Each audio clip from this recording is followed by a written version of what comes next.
আপনারা এখন দেখছেন স্পেয়ার পাম্প বা ডিসি 12 ভোল্ট ওয়াটার পাম্প। তো এই পাম্প কোথায় লাগে, কি কাজে লাগে, দাম কেমন, সব কিছুই কিন্তু আজকের এই ভিডিওতে এই ওয়াটার পাম্প সম্পর্কে আমি বলবো। তো নমস্কার বন্ধুরা, আপনারা দেখছেন সবার প্রিয় আল্ট্রা আইডিয়া চ্যানেল, আর আমি সঙ্গে রয়েছি বুম্বা।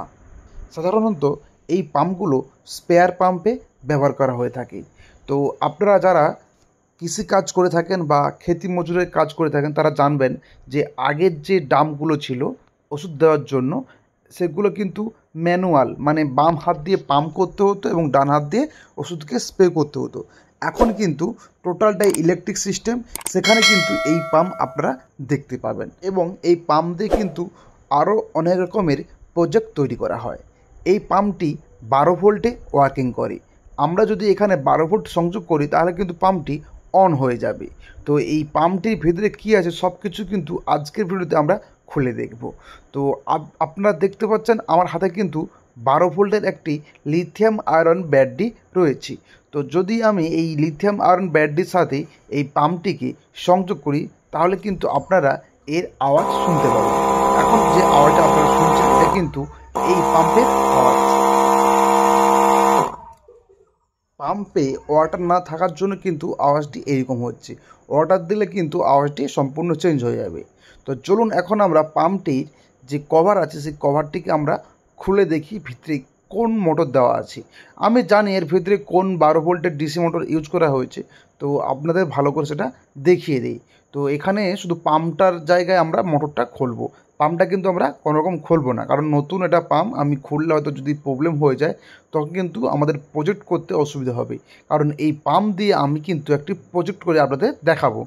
তো দুটো স্ক্রু আছে, দুটো স্ক্রুকে আমরা খুব সাবধানে ওপেন করে নেব এবং এর যে কভার রয়েছে সেই কভারটিকে ওপেন করব।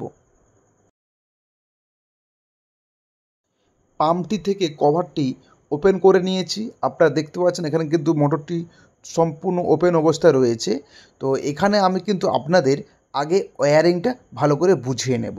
এখানে দেখতে পাচ্ছেন সবুজ তার ডাইরেক্ট আউট হয়ে গেছে নেগেটিভ, এবং পজিটিভ যে ওয়্যারটা সেটা কিন্তু পাম্পের এখানে একটি ডিপার সুইচ রয়েছে, সেই ডিপার সুইচে সিরিজ কানেকশন হয়ে আবার আউটপুট হয়েছে।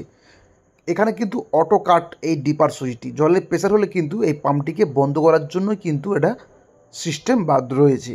এটা আপনাদের খুলে দেখালে আপনারা বুঝতে পারবেন। আমি পাম্পটা যেহেতু খুলবো না তার জন্য এটা খুলে দেখাচ্ছি না। তো আপনারা এখানে ক্যামেরা দেখতে পাচ্ছেন কিনা জানি না, এখানে কিন্তু 775 ডিসি মোটর ব্যবহার করা হয়েছে, এইটুকু, আর কিছুই নয়। এবং এখানে কোন সাইড দিয়ে জলের ইনপুট হবে এবং আউটপুট হবে সব কিছু কিন্তু এখানে অ্যারো চিহ্ন দিয়ে দেওয়া রয়েছে। এবং পাম্পটা কিন্তু খুব হ্যাভি পাম্প, এখানে কিন্তু অনেকগুলো স্ক্রু দিয়ে পাম্পটিকে রেডি করা রয়েছে। পাম্পটির মধ্যে তেমন কিছু আর নেই, আমরা এই পাম্পটিকে আবার আগের অবস্থায় নিয়ে আসব।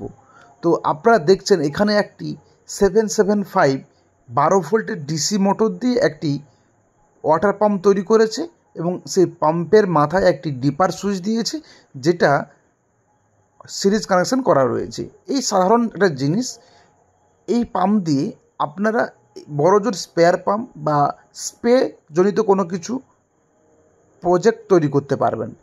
এখানে জলের প্রেসার তেমন কিছু নয়, তার জন্য এটা দিয়ে আপনারা সেভাবে অন্য কিছু প্রজেক্ট তৈরি করলে আপনাদের লস হবে। তো আমি আপনাদের রিকমেন্ড করব এটা দিয়ে ওয়াটার পিউরিফাই বা স্পেয়ার বা গরমের দিনে এটা দিয়ে কোনোরকম গবাদি পশুর উপরে কিন্তু প্রয়োগ করা যেতে পারে ঠান্ডা জল। তো এটা দিয়ে আমরা বিভিন্ন রকম প্রজেক্ট তৈরি করব আগামী ভিডিওতে, আপনারা সেসব ভিডিও দেখতে পাবেন। যে দেখার জন্য আমাদের চ্যানেলকে ফলো করে রাখতে হবে, লাইক করতে হবে এবং সাবস্ক্রাইব করতে হবে। তো কথা বলতে বলতে এখানে কিন্তু আমি টোটাল এটাকে কানেকশন করে নিয়েছি, আপনারা দেখতে পাচ্ছেন যে দুটো স্ক্রুকে ভালো করে লাগিয়ে নিয়েছি। তো চলুন এখন আবার এটাকে আমরা চালিয়ে দেখব। তো অবশ্যই চলবে, আমরা সেরকম তো হাতই দেইনি। তো যদি ভিডিও কোথাও একটু ভালো লেগে থাকে অবশ্যই লাইক, কমেন্ট এবং সাবস্ক্রাইব করতে ভুলবেন না। আজকের মতো এইটুকু। অবশ্যই এটা দিয়ে একটি প্রজেক্ট খুব শীঘ্রই আমাদের চ্যানেলে আসবে। আজকের মতো বিদায়।